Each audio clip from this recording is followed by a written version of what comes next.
Y hablando precisamente de ataques, de balas, de robos y de inseguridad, estamos en nuestros estudios con Sofía Vizcarra, y es especialista en seguridad ciudadana de la Pontificia Universidad Católica del Perú. Bienvenida a Canal N. Muchas gracias, Melissa.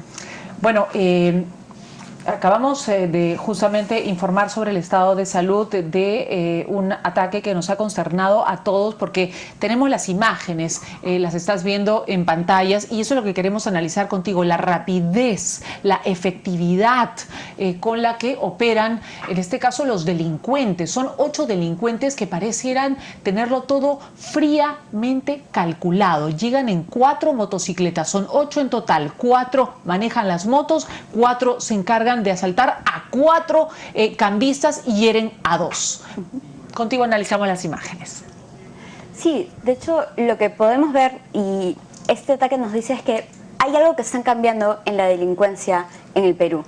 Si ven, la delincuencia, no podemos llamar a esto delincuencia común, es necesariamente delincuencia organizada. Hay un plan detrás, se conoce que hay un objetivo. Los cambistas, la ubicación de los cambistas tiene que haber sido conocida anteriormente para poder planificar. O sea, los han estudiado previamente, sin lugar a dudas. Claro, en general la mayoría de las cifras de la criminalidad en el Perú relacionadas a robo y hurto no tienen que ver con ese tipo de modalidad. Entonces, estamos viendo en las calles limeñas, un cambio del patrón de criminalidad relacionado a el uso de armas de fuego y relacionado a niveles de organización más sofisticados. Correcto. Justamente un testigo nos hablaba en la mañana, nos contaba que había visto que utilizaban armamento largo, digamos, tipo, no sé si militar o policial. Lo que habría que ver es también no solo las modalidades del delito, sino, por ejemplo, cómo se aprovisionan el armamento, de dónde viene ese tipo de armamento. También hoy en el Callao cayó alguien con armamento probablemente de proveniencia de la Marina. Entonces, los estudios sobre, por ejemplo, los mercados de armas en Lima datan de hace 5 años. No sabemos muy bien cuál ha sido la tendencia en cuanto a costos, disponibilidad y dónde los delincuentes están obteniendo este tipo de armas. Ahora, ¿saben cómo hacerlo? En el sentido de que se dice que habrían utilizado un vehículo para cortar el tránsito, por un lado, y vienen en estas motos lineales, ¿no es cierto? Disparan ante lo que parece una reacción de 2 de los 4 cambistas. A estos 2 cambistas que habrían opuesto resistencia al robo, les disparan. Y les disparan, bueno, en este caso a uno en el brazo, al otro al estómago. Yo no sé si el del estómago lo querían matar. Claro, en principio el objetivo es el robo, pero lo que vemos es que los daños colaterales no son importantes en este caso, ya que el objetivo era justamente apropiarse del dinero. Entonces, pero la otra pregunta que ya hacer ese tipo de robos es qué está pasando con la respuesta de las autoridades. Estamos hablando de una zona del cercado de Lima que tiene cámaras, que tiene, digamos, todo un plan de seguridad ciudadana articulada a cargo de la Municipalidad Metropolitana, la Policía Nacional. Entonces, es incluso en aquellas zonas en las que en principio existen dispositivos de seguridad, ¿qué está pasando para que pueda ocurrir este tipo de hechos en plena luz del día? Claro, lo que nos indicaba también ese testigo en la mañana es que el robo había sido antes de la presencia usual de la policía y de los serenos, que tal vez suelen llegar a golpe de las 10 de la mañana, y antes de esta hora justamente es que ha sido perpetrado este robo. Eso muestra que hay ciertos conocimientos de rutinas, digamos, las mismas rutinas incluso de la autoridad pueden llegar a generar predictibilidad para la delincuencia. No hay que olvidar que en muchos casos los delincuentes aprenden e innovan con respecto a los patrones de delincuencia que hacen en el Perú. Entonces la idea es tanto entender qué está pasando con la delincuencia en Lima como qué está pasando con la respuesta de las autoridades. Si alguno de los dos se puede predecir, pues genera problemas. ¿Y podemos saber cuál es el perfil de los delincuentes viendo, por ejemplo, este video? ¿Cómo son, cómo operan, cómo actúan y cómo podemos prevenir? Por lo menos si la policía, las autoridades no reaccionan, ¿cómo debemos reaccionar nosotros? ¿Cómo protegernos? En general, bueno, de acuerdo al perfil.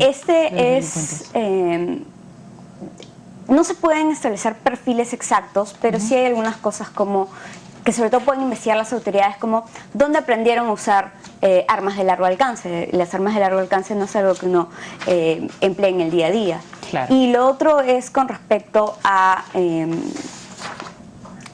el robo y hurto en general, no poner resistencia, pero en este tipo de casos también la prevención de la seguridad de personas que son especialmente interesantes para la delincuencia, como cambistas, dispositivos de seguridad enfocados en este tipo de negocios, casas de cambio, personas que manejen dinero, comerciantes, negocios, es decir, empezar a trabajar también con estos profesionales para asegurar de alguna manera su seguridad. Entonces, exacto.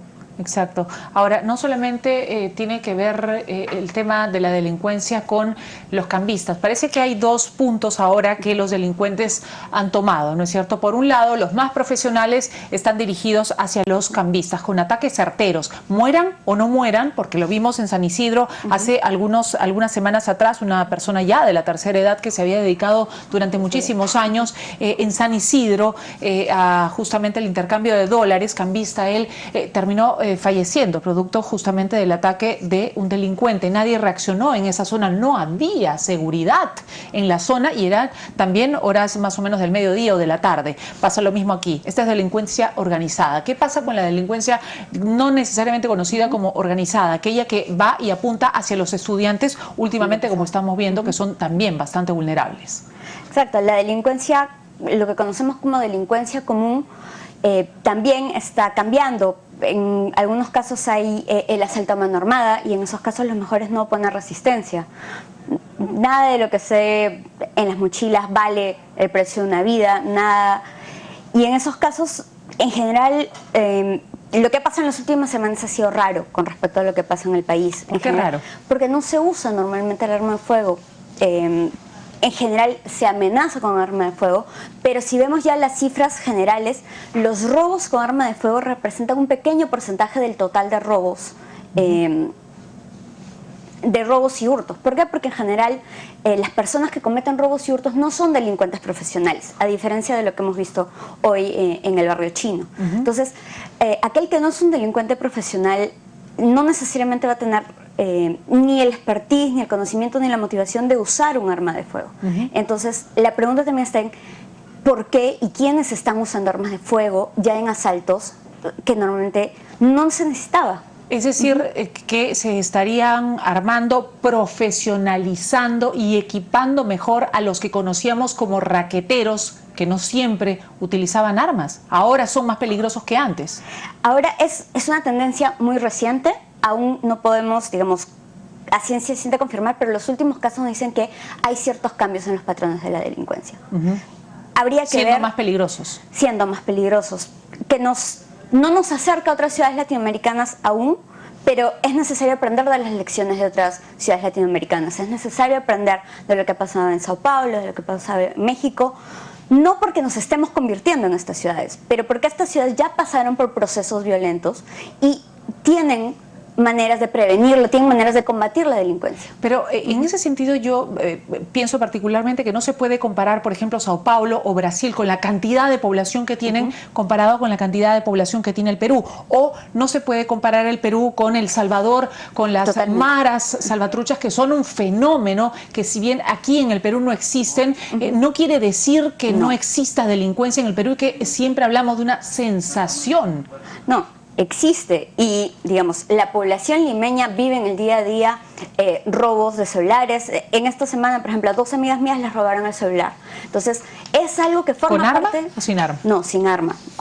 Pero forma parte del día a día y nuestra sensación de seguridad está relacionado a hechos concretos, a hechos como los robos de celulares, a hechos como el tránsito, la inseguridad vial, es decir, uno puede estar parado en un paradero y terminar muerto al día siguiente también. Entonces, todo eso empieza a generar inseguridad y también la falta de reacción, la falta de confianza en nuestras autoridades también genera Es que no hay, parece, reacción. O sea, lo hemos visto también, a ver, otro caso que podemos señalar, muy aparte del que estamos viendo en estos momentos, el de la calle Capón de esta mañana, es el caso de estos delincuentes que ingresan a esta cúster, ¿no es cierto? Y terminan disparando y hiriendo pues a 2 personas dentro de este bus porque uno de los pasajeros opone resistencia contra los delincuentes. Entonces otra vez suben armados, otra vez son mucho más peligrosos a pesar de que el botín pueda no ser tan grande como en el caso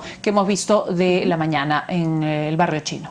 Exactamente, y la respuesta, y muchas veces cuando hay este tipo de acciones, por ejemplo, incluso asaltos a mano armada, no son denunciados ante las autoridades porque, uno, las personas no piensan que valga la pena. O sea, a uno le asaltan a mano armada, pero no le robaron. O le robaron, pero le robaron un celular, menos de 500 soles. Entonces, uno no va a la policía, uno no hace la denuncia y la policía tampoco tiene la información sobre lugares, sobre horas, porque todo esto se trabaja en base a denuncia. Correcto. Entonces, estamos trabajando con información incompleta.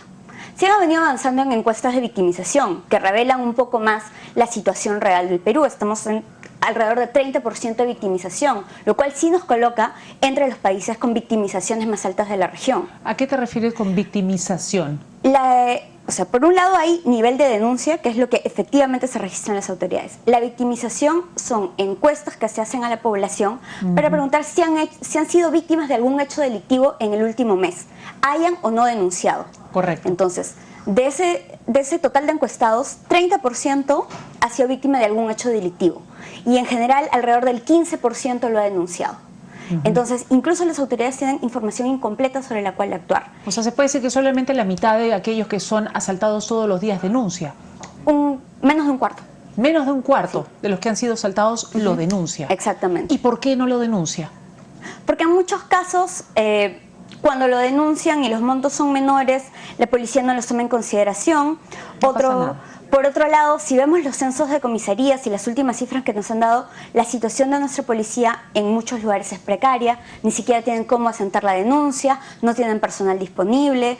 Entonces, cuando uno va a vivir el estado, a vivir el momento de la denuncia, pasa un momento incluso más incómodo que el momento de haber sido víctima de un robo de celular. El 15 tenemos un debate técnico en el Cusco donde se va a tocar un tema muy importante que es justamente seguridad ciudadana. ¿Cuáles deberían ser los planteamientos concretos y que se puedan realmente ejecutar de parte de ambas candidaturas, de ambos equipos técnicos? Tenemos que discutir seguridad ciudadana en 2 ámbitos. Primero, el ámbito limeño, porque tenemos un tercio de la población y aquí el trabajo con los municipios, el trabajo del Sistema Nacional de Seguridad Ciudadana es clave. ¿Qué va a pasar con el Sistema Nacional?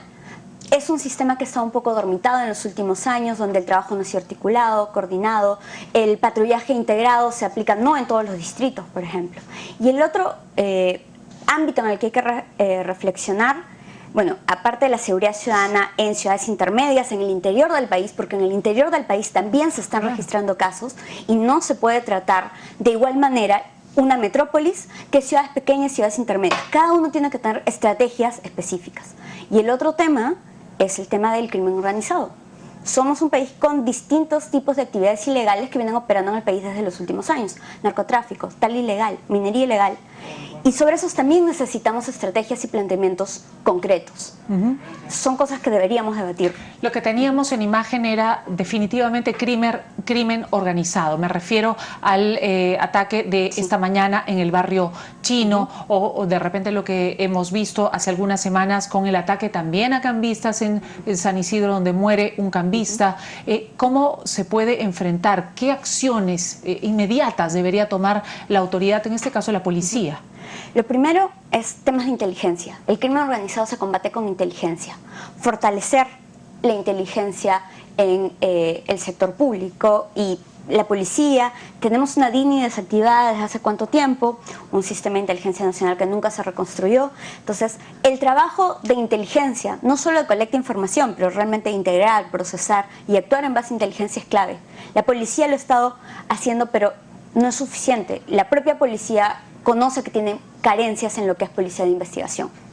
Y ellos saben que ese es un punto a fortalecer para los próximos años.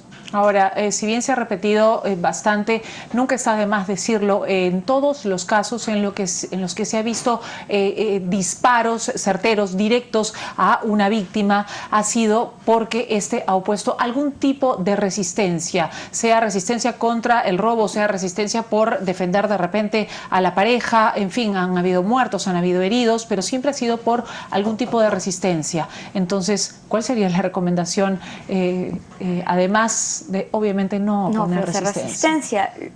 Aparte, bueno, tratar de circular, bueno, acompañado. Incluso vemos que en ciertas zonas que considerábamos seguras, no necesariamente lo es, pero San digamos, Borja, uno de los distritos más seguros del país, y ahí muere este joven a pocos metros de la casa de su enamorada.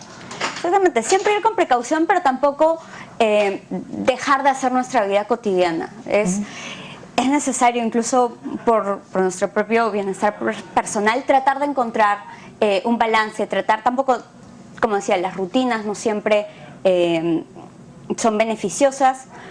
Tratar de ir con precauciones, pero sin evitar que esto limite nuestra vida cotidiana, porque eso también es un precio, de repente no monetario, pero que pagamos en relación a la inseguridad. ¿Estamos en una situación de violencia extrema?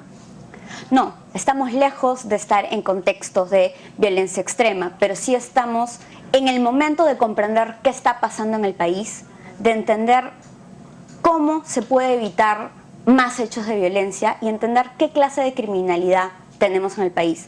Las recetas ya hechas no funcionan y todavía los estudios sobre criminalidad en el país son bastante incipientes y son muy pocos. Según los últimos videos, las últimas informaciones de estas últimas semanas que han sido muy violentas, ¿frente a qué tipo de criminalidad estamos? Tenemos delincuencia común y delincuencia organizada. Sobre nuestra delincuencia organizada urbana es muy poco lo que sabemos. O sea, respecto, por ejemplo, a lo que hemos visto esta mañana, la autoridad, en general las autoridades saben muy poco. Sabemos muy poco. Esa es la realidad. O sea, no hay inteligencia. No hay información. Para actuar, si actuamos solamente en base a lo que se ve, entonces no podemos hacer políticas públicas basadas en evidencia. La idea es generar evidencia, tanto desde el Estado, desde la academia, en fin, desde los medios de prensa, para poder tomar decisiones que se adapten a nuestra realidad y que no solo caigan en tipos de populismo. Correcto, y necesitamos presencia real y efectiva de la autoridad en general, de la policía, de los serenos y, como tú decías, articulación en todos los distritos, en todos los ámbitos y con todas las autoridades. Un trabajo eficiente y conjunto. Muchísimas gracias a nuestra invitada Sofía Vizcarra, especialista justamente en seguridad ciudadana y ciencias sociales de la Universidad Católica, por su presencia y sus alcances aquí en Noticias.